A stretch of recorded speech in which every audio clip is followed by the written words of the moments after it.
تنم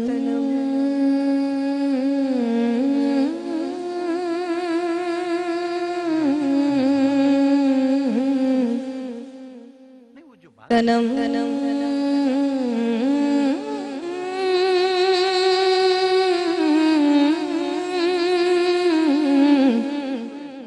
تنم فرسودا جا پارا زیجرا یا رسول اللہ دلم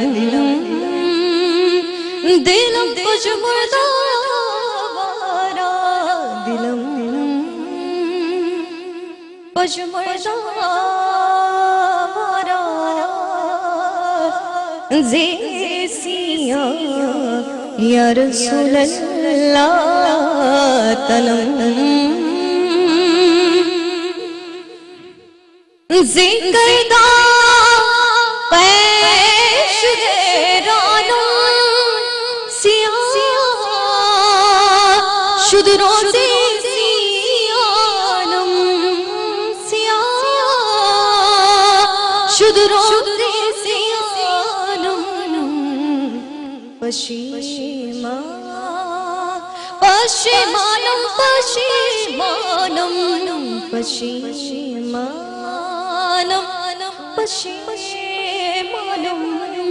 پشیمان یا رسول اللہ تنم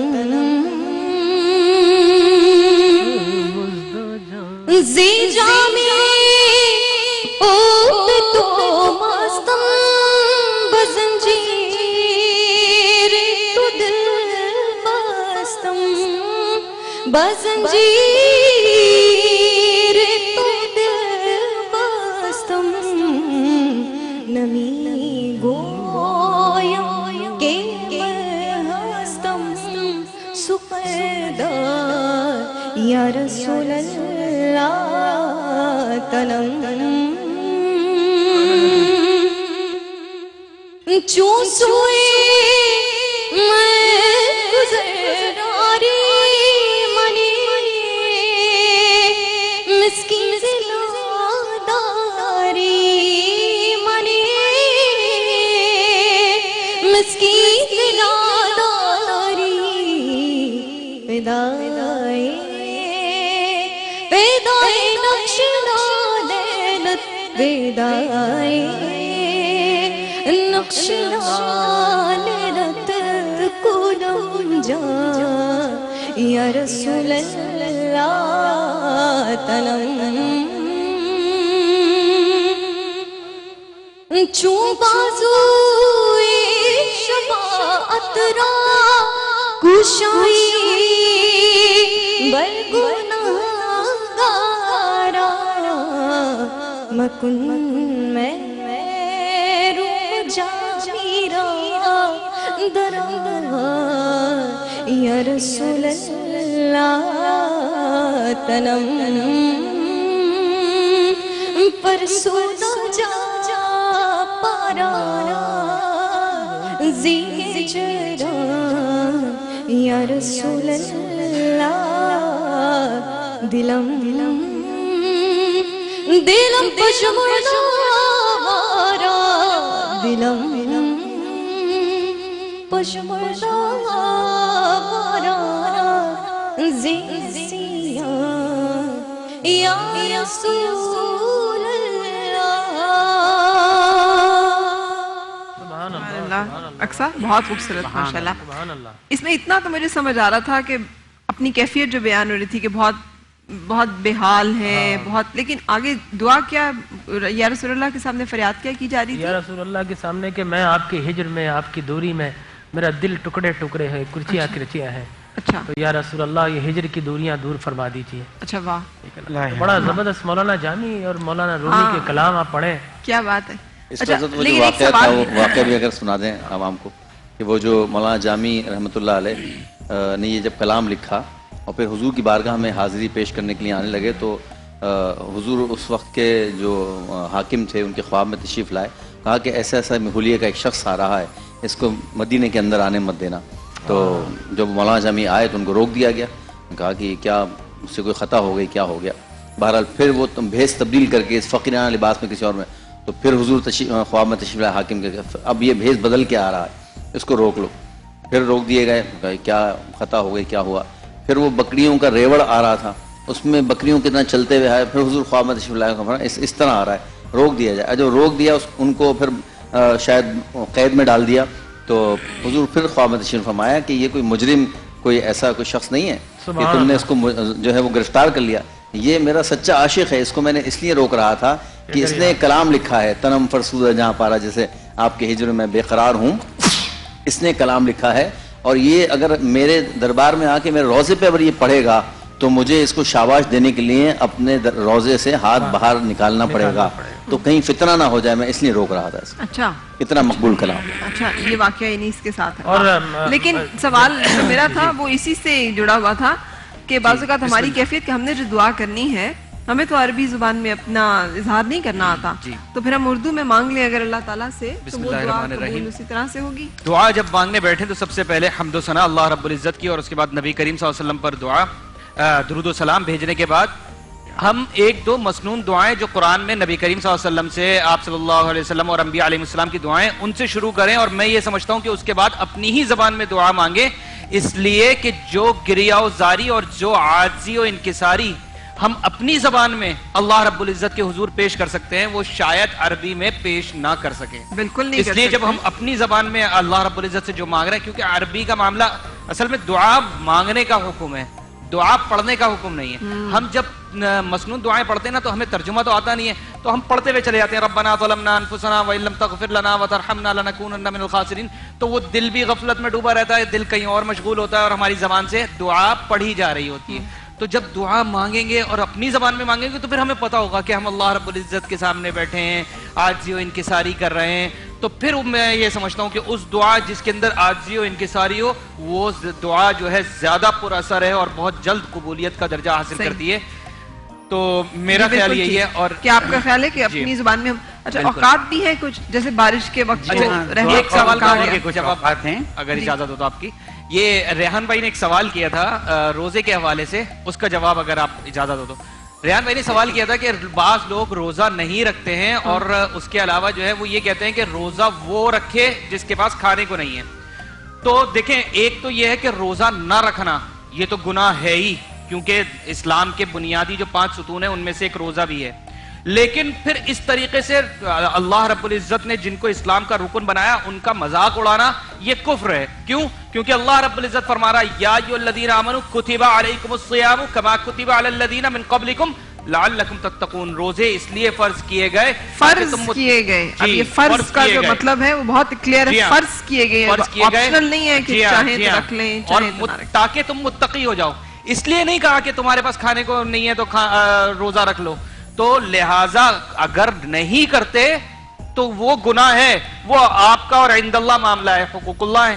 لیکن اگر اس کا مذاق اڑاتے ہو تو یہ بات یاد رکھیے کہ پھر شاعر اللہ کا مذاق اڑانا انسان کو جو ہے کفر کی وادیوں میں دھکیل دیتا ہے. اچھا, میں قبولیت دعا میں سے جیسے آپ نے بتایا ابھی, بارش آ رہی ہو تب انسان دعا کرے, خصوصی اوقات میں. ویسے تو جب انسان کا دل اللہ تعالیٰ سے مربوط ہو جائے وہ دعا کرے.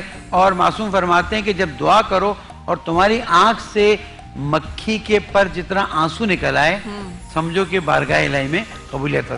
دعا کے قبول ہونے کے اوقات میں سے ایک تو اس وقت ہے کہ جب بارش آ رہی ہو, ایک جیسے ہی نکاح تمام ہو اس وقت فوری طور پر دعا مانگی جائے, ایک ہے نماز کے بعد فوراً دعا مانگی جائے.